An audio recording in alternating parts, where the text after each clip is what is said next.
Hey, bonjour à tous. J'ai, ça me tentait de parler de quelque chose avec vous concernant le hobby en général, les jeux de rôle en général. C'est le problème du perspectivisme et du relativisme dans le, la théorie des jeux ou simplement juste la compréhension qu'on a des différents aspects du hobby. Et I think, I think, wow. Je pense que je viens de faire une vidéo en anglais, là. Je pense que c'est pas un problème, c'est un problème au niveau de la communication qu'on a entre nous quand on essaie de se comprendre sur les différents aspects ou les différents éléments qui composent le hobby. C'est-à-dire que c'est un hobby qui se joue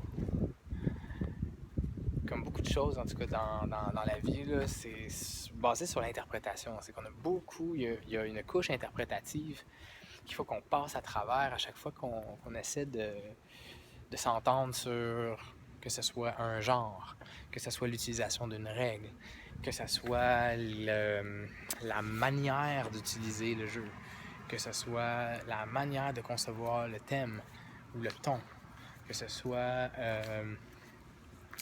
qu'est-ce que c'est qu'être un rôliste, qu'est-ce que c'est que jouer un rôle, ou etc. Donc, ça fait en sorte qu'on se retrouve avec une échelle ou un range, si on veut, un barème d'interprétation super, super large qui rend les choses extrêmement complexes à expliquer ou à décrire. Comme par exemple, dans mon dernier vidéo, je nomme trois catégories. Tu sais, je dis, il y aurait les jeux, les traditionnalistes, les OSR, puis ceux qui font les story games, tu sais. Puis, tu sais, ces catégories-là sont très, très, très arbitraires dans le sens où, OK, sont faciles à comprendre, sont assez... on peut les diviser en termes de mécanique, puis facilement voir qu'il y a une différence là, dans le design et dans l'approche, aussi dans l'esthétique. Puis dans les gens qui composent ces grandes cultures-là. Sauf que quelqu'un pourrait facilement, puis c'est arrivé dans une de mes vidéos, là, faites un commentaire, quelqu'un pourrait facilement dire, ben moi je joue à des jeux traditionnels, mais d'une façon STG. Tu sais, puis fait que j'ai pas besoin de jouer à un STG pour avoir le même genre d'expérience, exemple. Et puis ça, ben ça se peut. C'est-à-dire que, par exemple, certaines personnes vont avoir une manière de jouer, juste un style, qui va faire en sorte que ils vont utiliser un système hyper classique, là, genre Donjon Dragon. Puis ils vont avoir une expérience de narration partagée et puis où les joueurs vont avoir beaucoup, beaucoup de liberté puis de agency là, en anglais. Je sais pas comment je pourrais le dire en français. Là. Euh, le mot m'échappe. Mais qui va faire en sorte que ça va rien à voir avec une partie là, ordinaire là, de donjon où c'est que c'est comme on le sait là avec le GM puis les joueurs qui réagissent là. Donc c'est comment je pourrais dire, c'est ça fait que qu'on se retrouve avec une variété immense de manières de faire, puis de manières de vivre ce hobby-là. Et ça crée une espèce d'environnement relativiste un peu. Où c'est que euh, c'est dur de parler des affaires parce que il y a tout le temps quelqu'un qui va arriver. Ah, mais ça dépend des gens. Ah, ça dépend des sessions. Ah, ça dépend des circonstances. Ah, ça dépend du jeu. Ah, ça dépend du maître de jeu. Ah, ça dépend des joueurs. Ah, ça dépend de ci, ça dépend de ça. Et là, ben là, ça dépend de tout finalement. Puis il n'y a plus rien qui se tient. Mais ça, c'est pas vrai. C'est comme une illusion du langage un peu. C'est-à-dire que on peut pas se retrouver. C'est pas vrai que tout est relatif là, de même parce que autrement, je veux dire, on n'aurait pas de. Comment je pourrais dire ça? On n'aurait pas de trucs qui se tiennent. On n'aurait pas de maison, on n'aurait pas de voiture qui fonctionne, de vélo comme ça qui roule parce que. Ah non, mais moi je fais pas. Moi j'utilise pas les angles droits quand je fais des murs, tu sais. Fait que Bref, ce que j'essaie d'expliquer, c'est que j'essaie pas d'expliquer, ce que j'essaie d'exposer, c'est que euh, il- c'est difficile pour moi des fois d'exprimer des choses sans me retrouver dans une espèce de situation où les, euh, les choses que je dis ça devient chauvin. Tu sais, ça devient comme galvaudé d'une certaine façon t'es, où je me retrouve à être obligé de faire des catégories parce que sinon, autrement, je peux pas rien dire. Tu sais. Et bref, le point que j'essaie de faire, c'est que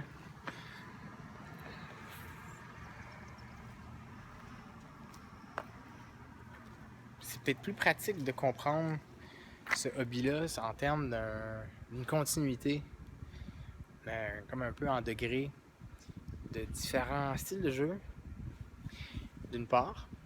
Donc, par exemple, on aurait des jeux traditionnels et les jeux modernes, plus STG et puis, bon, les hybrides dans le milieu.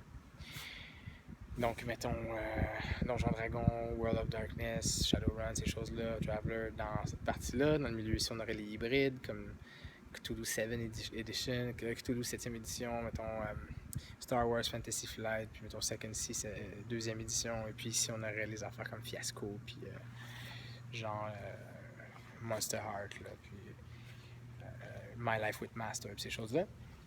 Et là, on a vraiment des styles de jeux différents, mais par-dessus ce barème-là, dans une continuité de la même nature, il y aurait aussi les approches, les styles de jeu que les joueurs utilisent.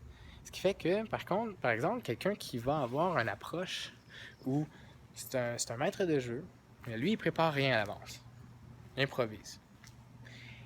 Il prépare pas d'histoire, là, il prépare pas d'encounters, de rencontres ou de combats là, déjà setés à l'avance. Il prépare rien de ça.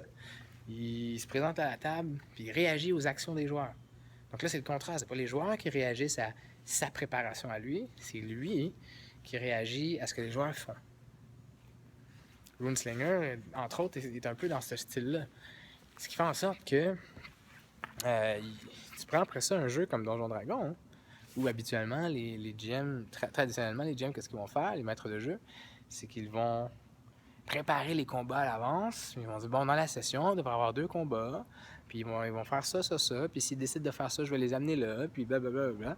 Et puis là, tout est organisé un peu comme une track. Puis les joueurs réagissent à ce que le maître de jeu propose. Sauf que si le style, puis c'est ça que je veux dire par l'autre couche par-dessus, c'est que si le style des joueurs, c'est pas être réactif, c'est être actif. Puis ces joueurs-là veulent beaucoup de agency, de liberté narrative, et que le GM leur dit jamais qu'est-ce qu'ils font, c'est eux autres qui disent tout le temps qu'est-ce qu'ils font. Le GM réagit, le maître de jeu réagit. Ben là, on se retrouve avec une game, mettons de Donjon Dragon, qui est complètement différente de l'autre. Et c'est ça qui fait que ça devient difficile de faire des catégories dans le hobby. Et puis, je voulais faire cette vidéo-là comme un de mes premiers pour que vous compreniez que je comprends ça. Faut pas que vous pensiez que quand je fais des vidéos, je galvaude les affaires puis je mets tout dans le même paquet, là, comme si je faisais de la généralisation. Parce que l'affaire, c'est que des fois, ça sonne comme ça. Parce que c'est plus facile quand on communique vite les idées, tu sais. Mais moi, mon interprétation du hobby, c'est comme ça. Je vois deux grands barèmes. La manière de faire, donc on pourrait l'appeler le style si on veut, et les types de jeux. Donc il y a vraiment une grande différence que je mettrais dans 3 traditionnels, hybrides et, si on veut, modernes, si on veut, STG. Et puis je mettrais par-dessus la manière de jouer, parce que tu pourrais aussi arriver puis prendre un STG, puis avoir une approche où le maître de jeu est super préparé, même si le jeu lui dit de pas le faire, il l'est. Puis les joueurs sont super passifs, puis ils réagissent à lui. Et là, ça te donne, tu utilises un système STG, mais tu le joues d'une manière comme ça, tu sais. Donc,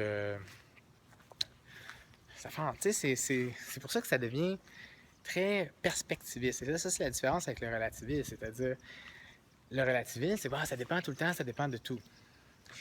Et puis, il n'y a comme pas de rien qui est valide, tu sais. Mais avec le perspectivisme, c'est que, ben, sachant dans quelle perspective on est capable d'en parler. C'est ça la différence, tu sais. Puis, bon, bref.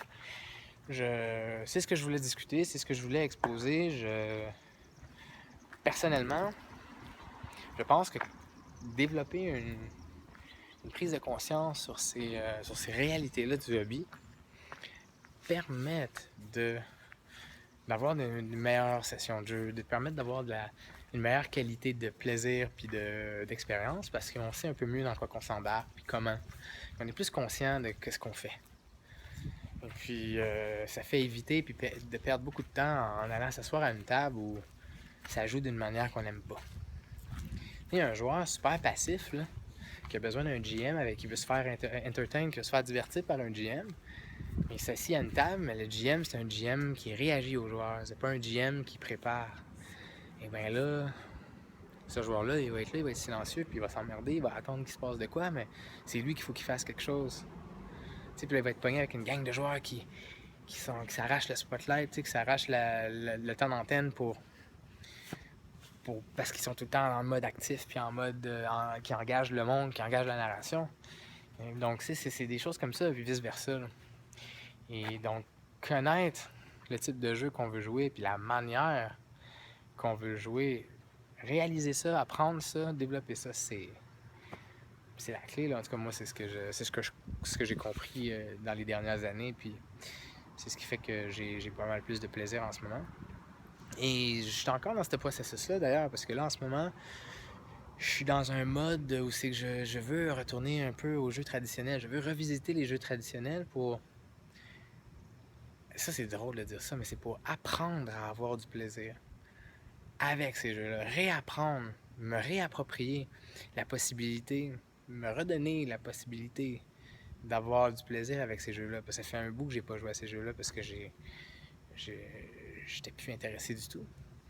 Mais ça reste qu'il y a des super bons settings, puis il y a des super bons quand même systèmes malgré tout là, dans ces jeux-là. Alors, bref. Voilà, c'est ce que je voulais parler aujourd'hui. Qu'est-ce que vous pensez de mon interprétation? Est-ce que vous avez découvert ça pour vous? Est-ce que vous avez réalisé cette sorte de prise de conscience-là par rapport au hobby? Est-ce que vous le voyez comme ça? Bref, qu'est-ce que vous en pensez? All right. Merci beaucoup, on se reparle.